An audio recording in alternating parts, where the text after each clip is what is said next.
Where have all the flowers gone? Goes the refrain of the song that refers to the age-old issue of young men who go to war and don't return. 4 years ago, when the wall that heals came to South Sioux City, we saw a remarkable phenomenon. We saw among the thousands of those who came to visit and the hundreds of school children who reverently walked by, and the many veterans who came and touched a name on the wall, a spirit of healing. Someone said, wouldn't it be great if we could have one of those permanently here? One thing led to another. The idea of Freedom Park was born.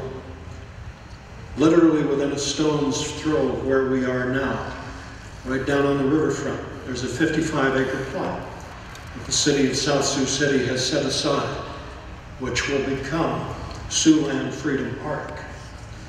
Phase 1 of the project is a 12,000 square foot interpretive center and a half-scale replica in black granite of the Vietnam Wall. You know, Siouxland Freedom Park will be a place, it will be a structure, but it will be more than that. But I have to ask a favor of you right now. In uniform, out of uniform, would all the veterans please stand? Those of you who have served, who are serving, please stand.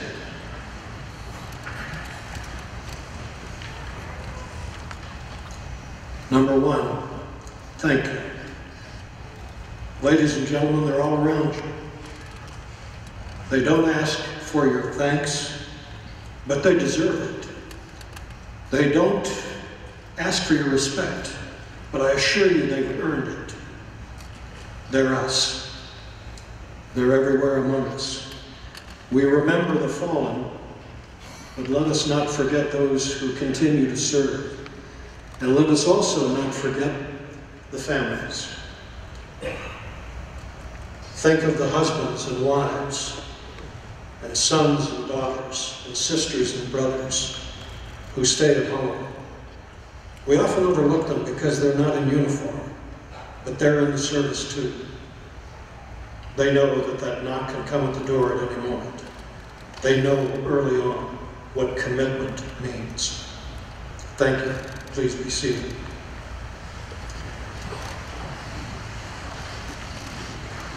I have a friend who can be described best as the point of the spear. He's an E7 team leader, very unassuming young man. He's fast roped into some of the most ungodly places on this earth and done the things that he can't discuss and we don't ask about because it wouldn't be polite. He wears probably half the decorations he deserves. He has the jump wings of 5 different countries. He speaks 4 languages. And I was at a funeral recently in Colorado Springs in the shadow of the Air Force Academy. The father of the friend whom I went with was being interred, a veteran himself. My friend Jen asked Matt, who is the brother of his daughter-in-law, if he would show up in his dress uniform, something he seldom does. Most of the places he goes, he's in civilian clothes or a burnous or a dashiki or something else.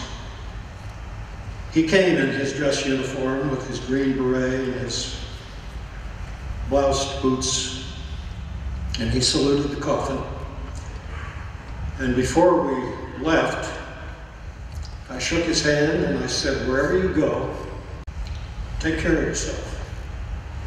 And he smiled, he looked at me and he said, we do the best we can. That's a huge understatement. God willing, next summer, he'll be married in the Garden of the Gods with the young lady he met when he was based in Germany. God willing, they'll be living in the house he's bought in Colorado Springs. And God willing, they'll be able to finally appreciate the most fervent wish of every warrior, which is simply to live in peace. 4 years ago, when the wall that heals was here, on the penultimate evening that it was on display, we had a ceremony on a moonlit night and read the names of 99 who were on the wall from Northwest Iowa, Northeast Nebraska, and Southeast South Dakota. Family members came forward one by one, reverently read the name of a father or son or uncle or cousin or friend. 99 names. 4 of them had seen their 30th birthday. Douangdara was 26 years old. He's forever young, but he will live on in the hearts of his family and friends. And I will assure you that his spirit and that of Bart's and many others will be there to greet you every day when you set foot in Siouxland Freedom Park. Now I'd like to ask Rod Koch, member of the South Sioux City Council, to make a special presentation. Rod.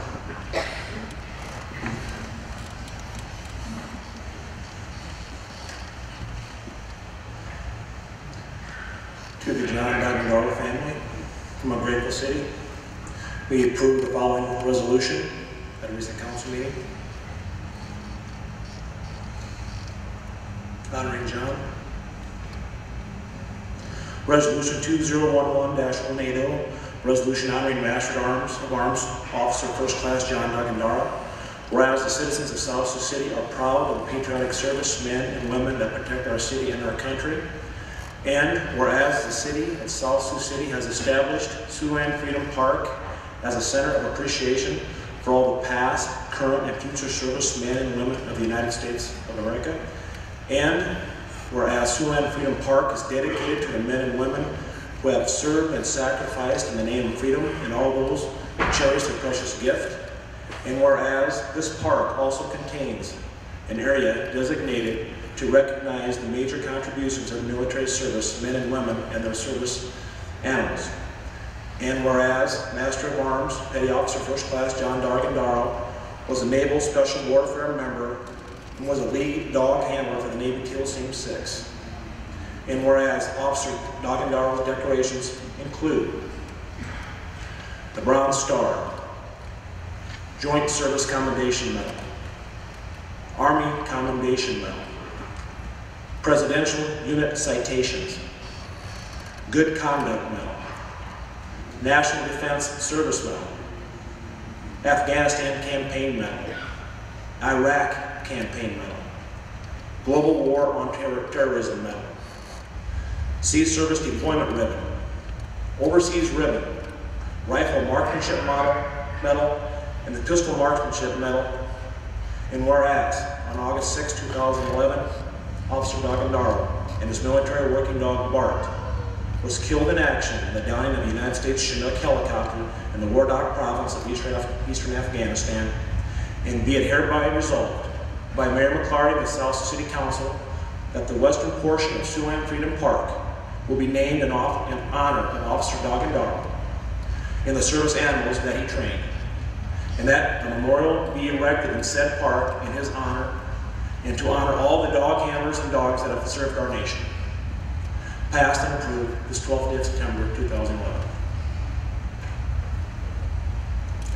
At this time, I'd also like to make a presentation to the Douangdara family of a plaque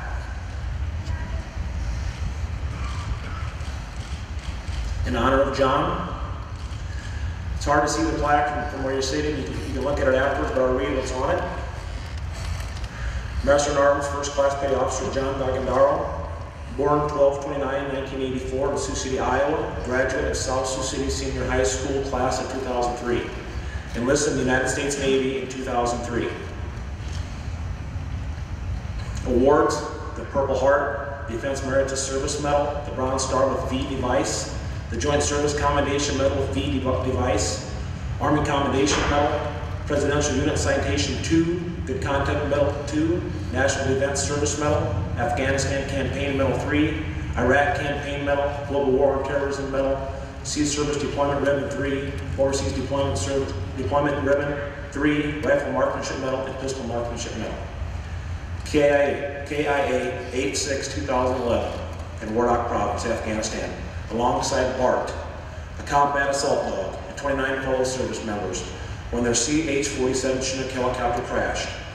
In the bottom left-hand corner it reads, "Greater love hath no one than he who laid down his life for his friends." Thank you very much.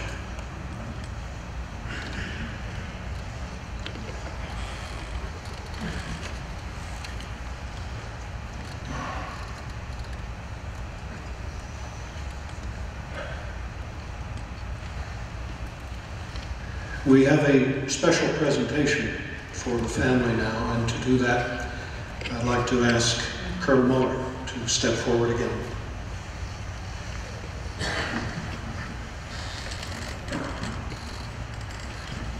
Since World War I, the Gold Star banner has been hung in the windows of homes so the nation would know a brave American, the child of the parents who live in that home, gave his life in service to his country.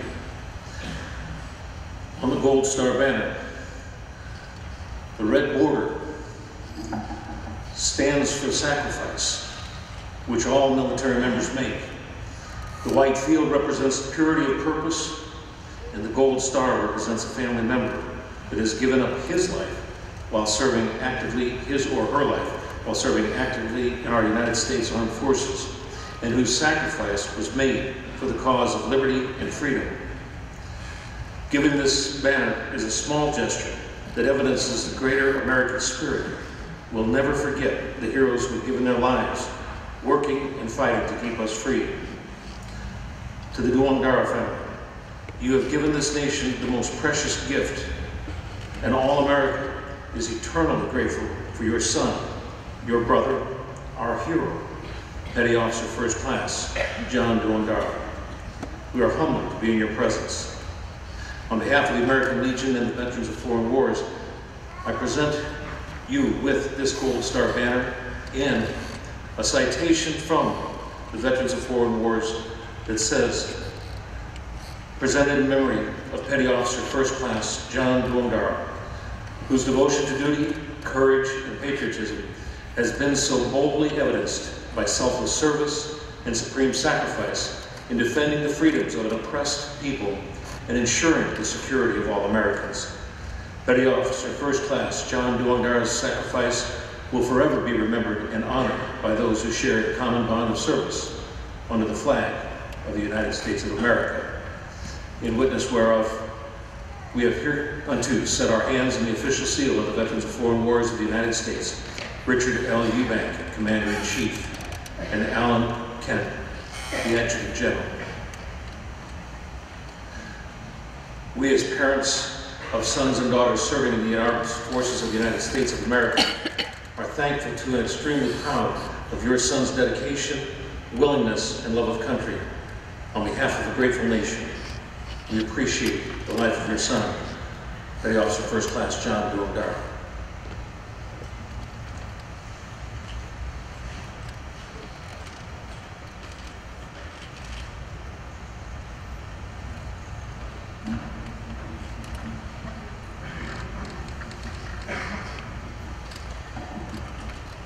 We have another presentation for the family, and to do that, Casey Collins Hummel is the Los Hills chapter president of the Blue Star Mothers of America. Casey?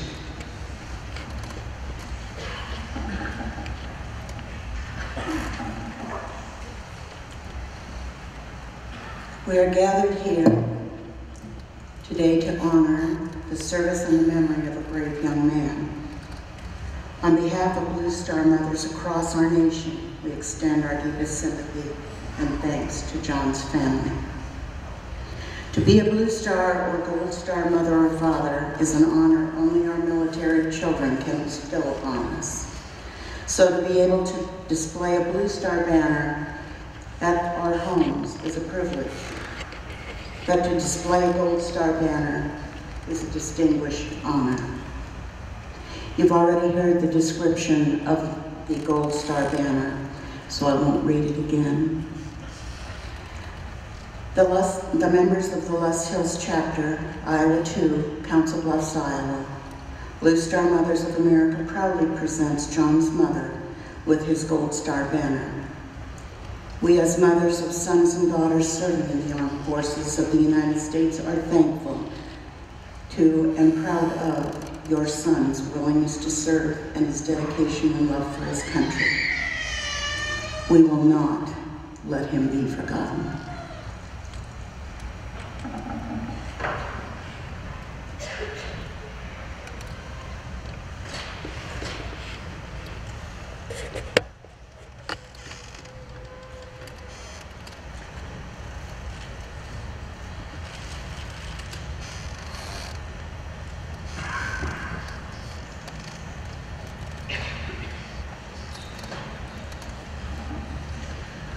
Ladies and gentlemen, we'd like to invite back now the trio from the 185th Air Refueling Wing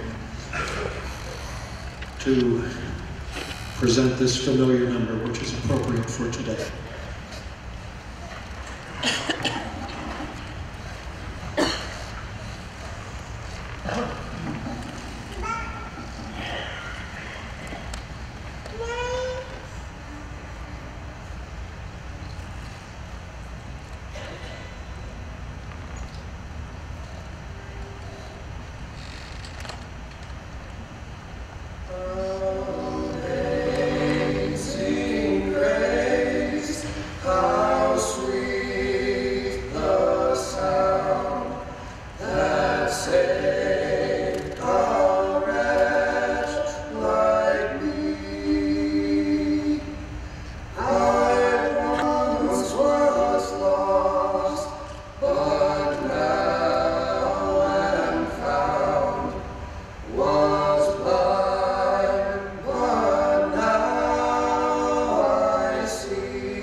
We're here to remember the life of John Douangdara. To best do that, those who knew him best would like to come forward. We'll start with Chief Maurice Joseph of the Naval Command and ask him to come up.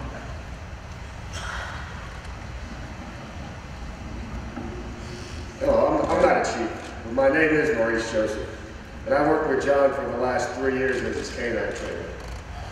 Petty Officer First Class Master at Arms John Douangdara was born December 29, 1984 in Sioux City, Iowa. He graduated at South Sioux City High School, South Sioux City, Nebraska. MA1 Douangdara enlisted in the Navy on February the 4th, 2003, and reported to Naval Recruit Training Command, Great Lakes, Illinois. He completed basic training and reported to Master at Arms A School at Norfolk Naval Station, Norfolk, Virginia. John completed A School on June the 6th of 2003 and reported to Naval Air Station Sigonella Security Detachment on June 23rd of 2003. While assigned to Sigonella, John attended military working dog handler's course at Lackland Air Force Base in San Antonio, Texas. In 2005, John deployed as a military working dog handler in support of our Operation Iraqi Freedom. On August 2006, John reported to Naval Submarine Base New London Security Detachment. In 2007, while assigned to New London in Groton, Connecticut, John deployed as a military working dog handler in support of Operation Enduring Freedom as an individual augmentee. Master at Arms Douangdara successfully screened for assignment to Naval Special Warfare Development Command, reporting on January the 22nd, 2008. He then completed direct combat course and advanced military working dog training. He was attached to Tactical Development and Evaluation Squadron 3, and on his third deployment, he had completed 2 deployments as a military working dog handler with canines Toby, who was killed in action in November 2008, and his comrade at his side at the time of his passing, Bart. John was a decorated combat veteran with numerous awards that include the Bronze Star Medal with Valor, Joint Service Commendation Medal with Valor, Purple Heart Medal, Defense Meritorious Service Medal, Army Commendation Medal, Iraqi Campaign Medal, Afghanistan Campaign Medal, Global War on Terrorism Expeditionary Medal, Combat Action Ribbon, for Operation Enduring Freedom, and numerous other personal and unit decorations. Several years ago in the mountains of Virginia, we were up there training and we were rappelling off a railroad trestle. The team leader, I'll call him Anthony, was the first one to go down the road. The second one was Greg, who was also a team member, then Benito, the third team member, and then John. Well, I was new. I mean, I retired from the Norfolk Police Department as a police officer after 26 years. So I was new to these guys. These guys didn't know me, other than the first 2 weeks that I was with them in training. So it was my turn to go down.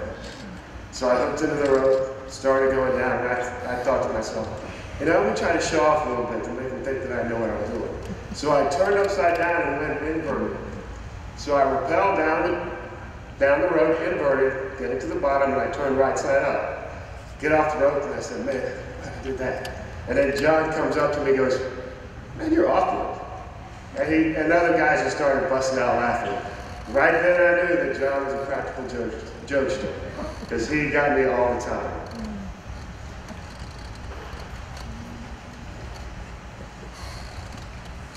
John had a way of finding humor in many ways. He would walk in our canine program manager's office just to start a rumor. He'd start a rumor that had absolutely no validity to it, just to get our boss stirred up. And he did it all the time. Everybody just knew that John had gone in there to do something because our boss was spun out of control. He would even go in there with little sticky notes. And he would just take those sticky notes and put them all over the place. Then he'd come back to our office where all the canine handlers and trainers were, just laughing. And the program manager would come over there furious. And he knew who did it, because he always knew Johnny would do stuff like that. So he knew who to fire. You know, we would have trainers meetings and we'd be sitting there. And all the trainers at our workplace were retired police officers. So John would come in there and he would look at all of us and ask us if we had taken our Geritol. That was his way of just rubbing it in that we were older than everybody, but that was just his way. He also had a affinity to bet the other guys for simple things. They usually bet like pot pie or a candy bar. But on one occasion, actually it was in November of 2009 when Nebraska was playing Colorado. Well, Anthony, the team leader, graduated from Colorado. And John was a huge Nebraska fan. You heard me say Jet because that was his nickname, Jet Li. So we all call him Jet Li. Anyway, John was a huge Nebraska fan. So the bet was this.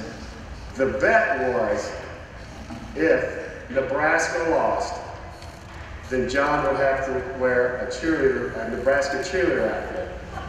Because Anthony had found one online, a Nebraska cheerleader outfit, so if Nebraska had lost, John would have had to wear that Nebraska cheerleader outfit to the command. And at our command, that's just not going to happen.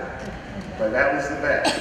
And Anthony, if he had lost, he was supposed to wear a Colorado sports bra. Don't ask me why, that was just the bet. Well, luckily, Nebraska won. So John skated out of that one, and I was glad he did. And of course, Anthony didn't keep up his side of the bet, but that's okay. I've been truly blessed to have a friend like John, and I'm grateful that our paths crossed and that our lives touched.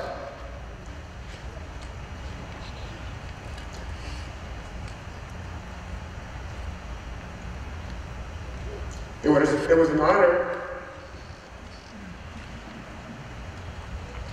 to have deployed with him the last 2 years.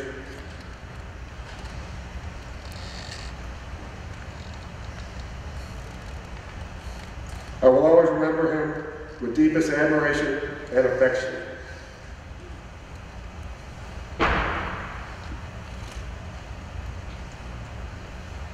John was an amazing young man.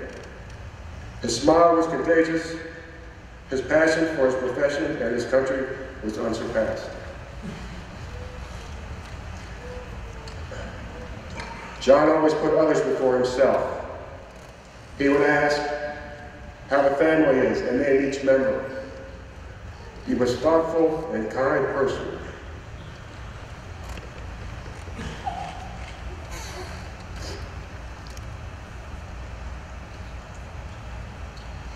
He had the heart of a lion. He was a true warrior. John, your family, and your teammates, and your country mourn your loss. We bid you goodbye. We will never forget you. Thank you.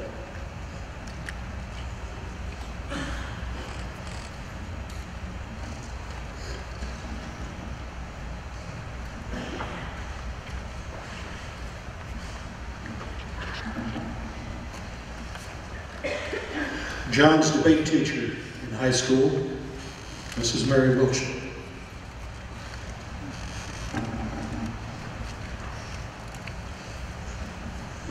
Actually, I was John's mock trial coach, not his debate teacher. If I'd been his debate teacher, he would really have been in trouble. I had the privilege of teaching at South Sioux for 30 years and being the mock trial coach from 1997 until I retired in 2010. And I want to begin by sharing with you something that I don't think a lot of people realize. That when you are a teacher or coach, you actually adopt those people who come into your classroom or join your activity or sport. I adopted John in the fall of 2000 when, as a sophomore, he became a member of my mock trial team, which he was a member of all 3 years of high school. When I read in the Sioux City Journal that it was his favorite school activity, I was really happy that he had enjoyed it that much, because mock trial is not for the faint of heart. You're probably asking yourself, well, what is mock trial? Well, it's an academic competition where students receive a civil or criminal case, which they only have about 2 months to prepare for before they go against students from other schools in front of a panel of judges. Now they take on the role of either an attorney or a witness, and sometimes both, which is what John did. And that is particularly challenging because then you have to know both sides of the case and be able to argue both of those sides. Now as an attorney, you have to analyze the case and develop strategy for your side so that you can win. You have to be able to formulate questions for your witness. You have to be able to think on your feet so that you can cross-examine witnesses for the other side or to raise objections. And you have to memorize either a closing or opening statement. As a witness, you have to know your case frontwards and backwards so you're not tripped up on the stand when you're being questioned by an attorney for the other side. And so as you can guess, John was intensely committed to this activity and did an excellent job.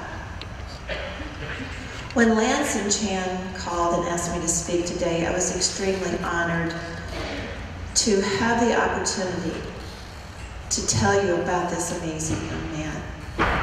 But I thought, what can I say that won't be said by other people? What can I say that will do John justice? And so I thought about the last day that I saw John, which was only a couple of years ago when he came up to school to visit. Now, John and I might have had a special connection because when we were both younger, we both had buck teeth and had to have braces. Now, I had seen John since he'd had his braces removed, but I remember being struck that day as he stood in my doorway, flashing that famous smile, as to how handsome he looked, how confident he looked, and how happy he looked. Luckily, we were at the end of a period so he could come and visit with me. And he started to tell me about how he was a dog handler, how he had lost a dog, but now he was going to get to train a new one. And it was clear to me that he was indeed very happy with his life, that he would not change his decision to go into the military, even though he could have easily gone on to college with multiple scholarships. Criminal justice class was coming up after our visit, and so I asked John if he could stay to visit with the students in that class. From time to time, I had had police dog handlers in, and so it fit right in with the subject area. But more than that, I thought this would be really good for our students to hear from one of our graduates as to what their accomplishments are, and maybe they'll be inspired to do their best, just as John was doing. So he agreed. Now, the SALSU is on the block schedule, which means periods are 90 minutes long, and he talked for the next 90 minutes, answering their questions, and if you know John, in just such an articulate way. But I have to tell you that never once did he mention to the students or to me personally that he was part of an elite team. Now, I don't know if that's because he's not supposed to or he wasn't supposed to, or if it was because he was just being humble, because that's the way John was. He was never one to brag about his accomplishments. He just spoke matter-of-factly about what he was doing. I could tell the students loved it, and not just because they hadn't had to put up with me for 90 minutes. They were really inspired by John that day. The class ended, and I asked John if he had a few more minutes that he could stay. And he said, yeah. He said, well, I have a project for you. He said, a project? What are you talking about? And I said, well, John, you remember that CD that you made for psych class when we were on the memory, the topic of memory, and we did play that, name that tune? He said, yeah, do you still have that? I said, yeah, I do. And somehow I've lost the list of songs that are on it. So I said, do you think you can remember what the songs are? He said, well, I might remember some of them. He said, but if I can't, I've got this little gadget here. And he pulls out his phone. that he could put up to the speaker and it would identify the songs. So we sat there and we listened to the songs, identifying them, and we had to do some looking up on the computer of the artists and so on. And we're sitting there. And remember, I haven't heard the CD since he was in high school. So I'm not remembering, since I don't have the list, what's on the CD. And all of a sudden, it pops up, "I like big butts and I cannot lie." And I look over at John, and he is just laughing his head off. That was John. Well, I'm glad that you had the same experience that we did, because John had a great sense of fun. The CD ended and we had identified the songs, and it came time for him to leave. And like my own children and some of my adoptive students, adoptive kids, he offered me a hug.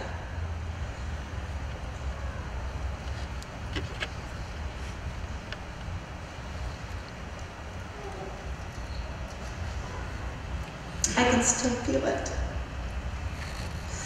I can still feel it. Needless to say, I'm a very proud adoptive mom.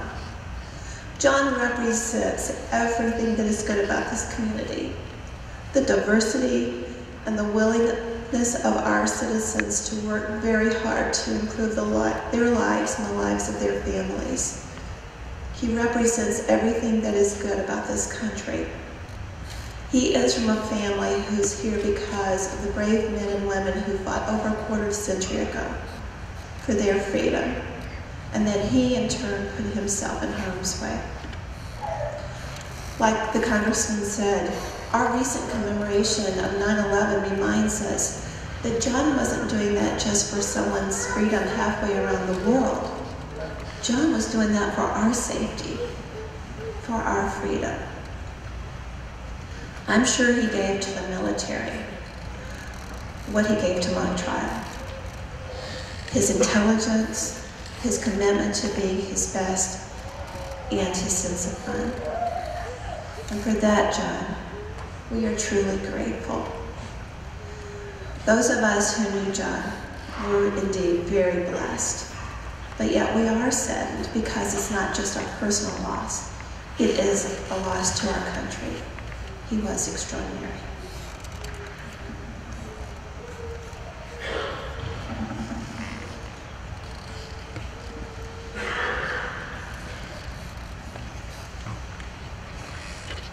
Some of John's childhood friends have a perspective to offer.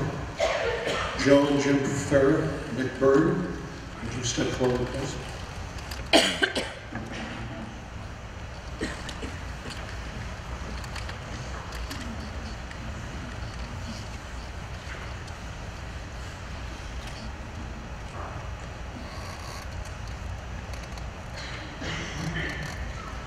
Hello. I'm Jim Ferrer, and this is my brother Joe. Joe and I are both very good friends of the Douangdara family. We'd first like to thank you all for coming here to celebrate John Jetley Douangdara's life. I first met and became friends with Johnny 21 years ago in kindergarten. We attended Harney Elementary School together. At Harney, we had a motto. The motto was, Harney Elementary, we're especially extraordinary.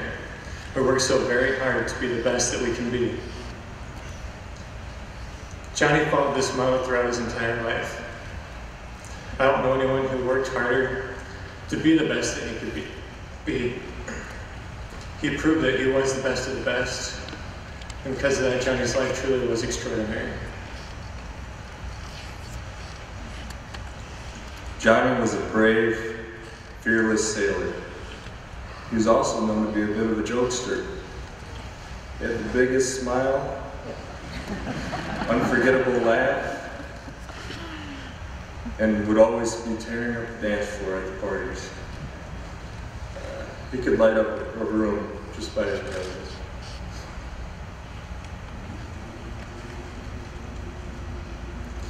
Some say that they remember Johnny as a bit of a computer geek who spent hours playing computer games like EverQuest and Dungeon Siege.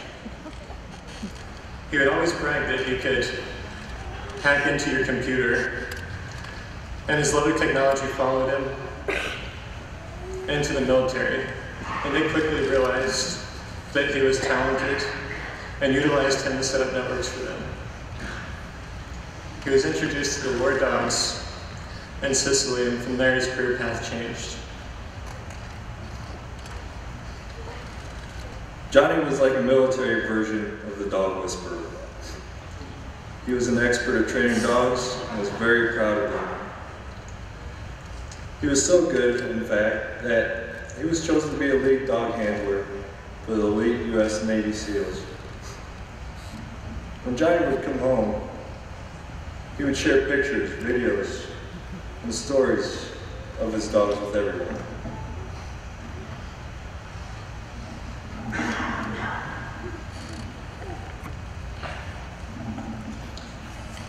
Some remember Johnny as a weekend racer who loved to take his Lotus out to car shows. He'd often speed around the winding roads of Virginia and try to scare his fellow passengers.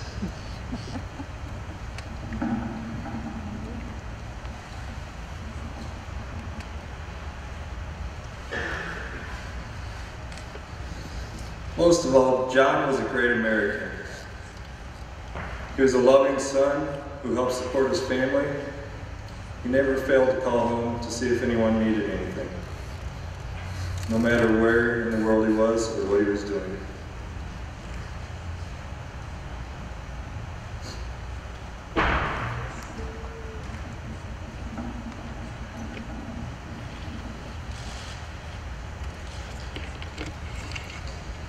It's hard to believe we'll never hear the words, "Johnny's home again."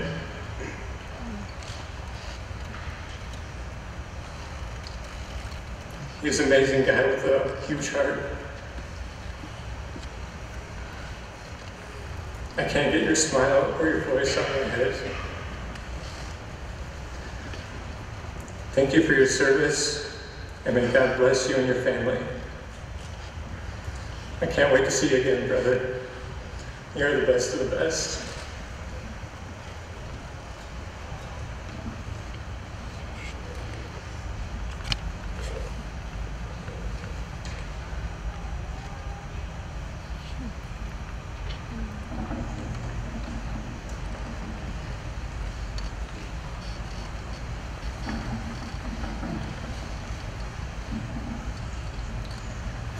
John's friend, Sherry Van Fleet.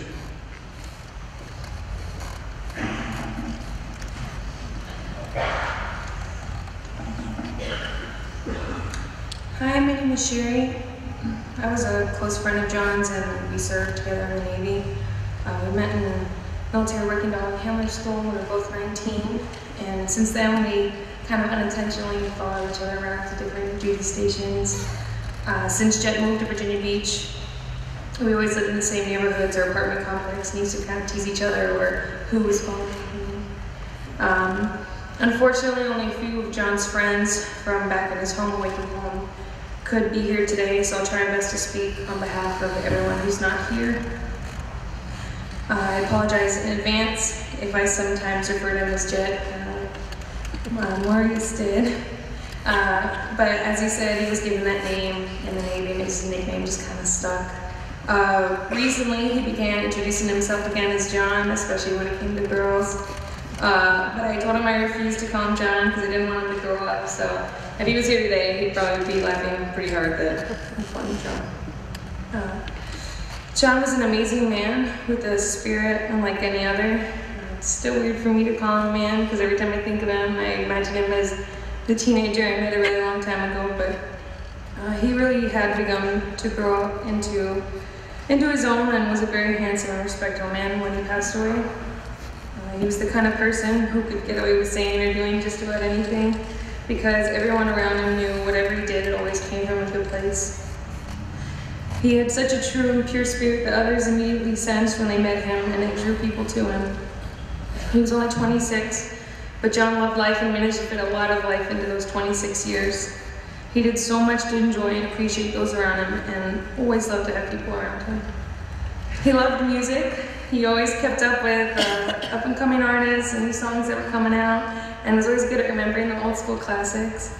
He really liked watching America's Best Dance Crew on MTV. And got into the new show, The Voice, shortly before he deployed this last time. He also had a DJ system that he loved to break out for parties, like his annual Halloween bash. And that got us in trouble more than a few times with the neighbors and the police. Personally, the song that reminds me of him most is the song Billionaire by Bruno Mars. We used to play it really loud when we drove around in his Lotus that they showed. And we pretend to pull our wallets up in the air singing the song. Because we said that it looked like we were rich when we were driving the car, and that being in a Lotus was the only way 2 minorities could get away with being in those neighborhoods. He always said his 2 aspirations in life were to have a Sunday driving car and a sugar mama. So, although he never met a sugar mama, the Lotus was the perfect Sunday driving car, and as they said, on weekends, he and his other car fanatic friends would meet up for Cars and Coffee, where they would have coffee and go driving around town. When Jet and I talked about getting all together, we said we'd get rooms in the nursing home next to each other and we could race wheelchairs up and down the hallway, but we figured he'd probably win because he'd find some way to soup up his wheelchair and probably add rims to it or something. But he was a truly selfless person. Sometimes it seemed like people might be taking advantage of his kindness, but it became quickly apparent that John really just enjoyed looking out for others. Even at his own expense. He never asked much of anyone, but he was willing to go to great lengths for everyone. He attributed this to his Buddhist background. His religion and upbringing meant a lot to him, and he really took pride in putting good energy out in the world. I called him my spiritual guide, like Yoda and Star Wars. But it was nice to have a friend to talk to free of judgment and open a dialogue about religion, spirituality, dreams, and the afterlife. And he was the kind of person that makes you feel good about yourself when you're around him. You didn't feel like you had to change or put up a front. You could just relax and be yourself, and he would accept you for who you were as a person. The best way to describe Jet is that being with him was like being home. He was known for hanging out with the wives in our circle of friends and keeping them company while the husbands were gone. The men always said that they should probably be concerned about a man hanging out with their wives, but they'd say, but it's Jet. And that's the kind of guy he was. He was just inherently trustworthy and no one ever doubted his motives or intentions. Everything he did came from a place of love. And he used to sit with our friend Tally when her husband was gone and watch movies with her. Or with Anna and Glenna when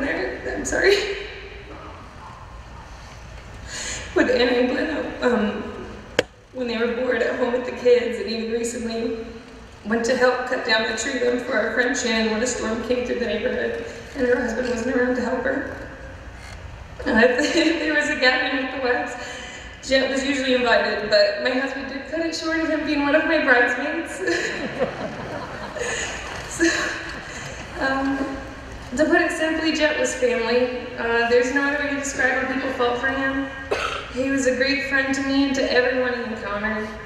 His patience was inspiring and his positive attitude was contagious. I can honestly never say that I have laughed as hard as I did hanging out with him. He was so goofy and confident about himself that he didn't care what others thought of him, and he didn't have to because everybody accepted him for who he was and how genuine he was. He was known for bringing people together, and he could bring a smile to your face even in the saddest moments. Everyone is so devastated by the loss of this light in the community that we're all clamoring for an idea of who was most important to him, or who knew him better, or who knew him longer. But the truth is, Jet loved everyone, and he treated everyone the same, whether you knew him for a day or if you knew him for a lifetime. And when he talked to you, he made you feel like the most important person in the room. And that's why we're all so torn apart by his passing. When you were around John, you felt loved. And you knew that there was at least one person in the world you could turn to if there was no one else. I like to think that I was special in that aspect, but I know it would be wrong. Because John made everyone feel that way. And even though he passed away, his spirit has a way of bringing us all together. as if he were still here today. He brings us all together, remind us of his short but well-lived life. The best part about Jet, though, is that even in his passing, Jet continues to bring people closer through his stories, pictures, and memories of his life. He was such a unique individual that I want more for those of you who never got the chance to know him than for those of us with the privilege of loving him, knowing him, and serving with him for over the past 26 years. The world will never again know someone like John, and I honestly feel sorry for anyone who didn't get the chance to experience the light of his soul while he was still around. Thank you so much for taking the time to honor a terrific friend and a true warrior. Many people have offered their time, money, and services to contribute to honoring his memory. And just looking around here today, it's moving to see how everyone has come together for John. But after their memorial, all that I ask is that you please continue to honor him by remembering his family and continuing to support them during this time of profound sorrow.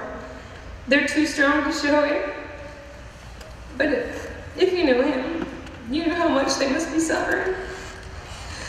And amidst all this tragedy, the best blessing has been getting the chance to know them, and even in their mourning, they have welcomed us into their hearts and their lives.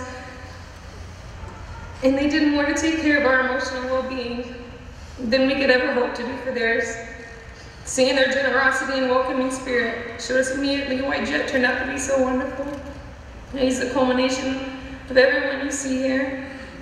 And I continue to see little pieces of him in every person I meet here in Nebraska and Iowa. We were his military family, but these are the people who molded him into the man he grew into. And I can't thank them enough for sharing him with us while he was still alive. Those of us who knew him can never repay the debt to you for creating such an extraordinary man. One of the hardest things about John's passing is the fact that he's the person you normally turn to in a time like this. So instead, I'd like us to turn to a piece of writing from John's favorite author, Edgar Allan Poe. And it was hopefully provide us a little perspective and guidance on death and the afterlife. And it's from Poe's The Mesmeric Revelation. There are two bodies, the rudimental and the complete, corresponding with the two conditions of the worm and the butterfly. What we call death is but a painful metamorphosis. Our present incarnation is progressive, preparatory, temporary. Our future is perfect, ultimate, and immortal. The ultimate life is the full design. God bless you, Johnny. We miss you. We love you. And we cannot wait for the day when God gives us the chance to see you again. You've left a hole in the hearts of everyone who knew you, because to know you was to love you.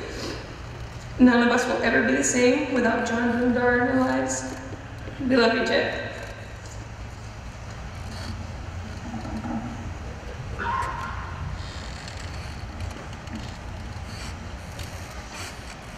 And finally, John's sister, Jen Foley.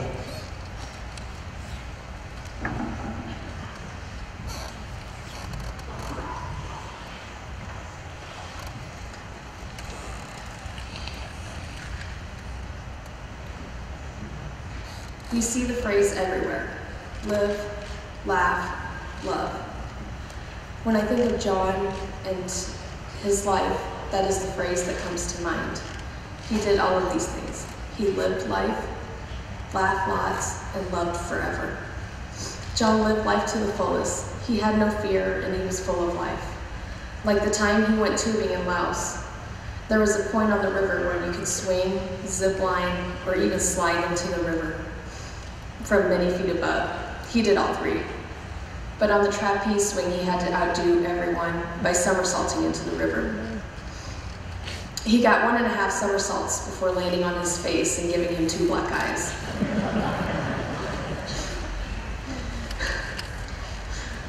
My mom thought that my brothers got into a little fight, and that was the reason why he had the black eyes. And on the same trip, he jumped into a lagoon made from the runoff waters and caves inside a mountain that we just went in and toured. He said the water was exhilarating. He was the only one that had enough guts to swim in the lagoon. My last memory of time with my brother would be at my wedding. He was full of life, dancing on the dance floor with the blown-up monkey that showed up at my wedding and being the life of the party. That was Johnny, full of life. He always made sure he seized the moment. Anyone that knows Johnny can tell you when he laughed, it didn't matter if he was down the hall with a room full of people. You knew he was there just by his laugh. Laugh alone filled a room and it was contagious. And with that contagious laugh, he had that electric smile that lit the room up, a smile that welcomed any stranger. The combination of those two things will be the first things that come to mind when people remember Johnny. He laughed a lot since he was such a prankster. Jordan recently shared a memory of John with me. They were out on a drive in his car when the tire pressure light came on. She, of course, asked him if he was going to air up his tires. He said, "Yes, watch this." And he pushed a button on the dash. The light went off and he asked her, "Did you feel that?" And she said, "Yes, what did you do?" He said, "I just aired that tire by pushing that button." Jordan believed him and just sat in amazement. Then, of course, the huge smile and unforgettable laugh followed. He told her she was so gullible. When she told me that story, all I could just see was his smile and hear his laugh again. And lastly, love. John loved forever. He loved his family, his friends, his dogs, and his country. With his great love, he was selfless. He was always putting himself last. From making sure the wives of fellow friends on deployment were okay when their husbands couldn't be there, to making sure his dog was right there with him, dressed up with sunglasses and away when they were celebrating his 21st birthday, to making sure family back home was okay while he was overseas risking his life fighting this war.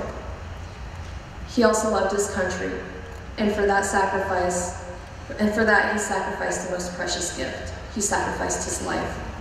He sacrificed his life for a country that gave this immigrant family a promise of a better life than where my parents came from. John loved forever. I came upon a quote recently and wanted to leave you with this. Love is stronger than death, even though it can't stop death from happening. But no matter how hard death tries, it can't separate people from love. It can't take away our memories either. In the end, life is stronger than death. Thank you for coming and thank you for supporting us. We love you, John, and we miss you, and we will see you again.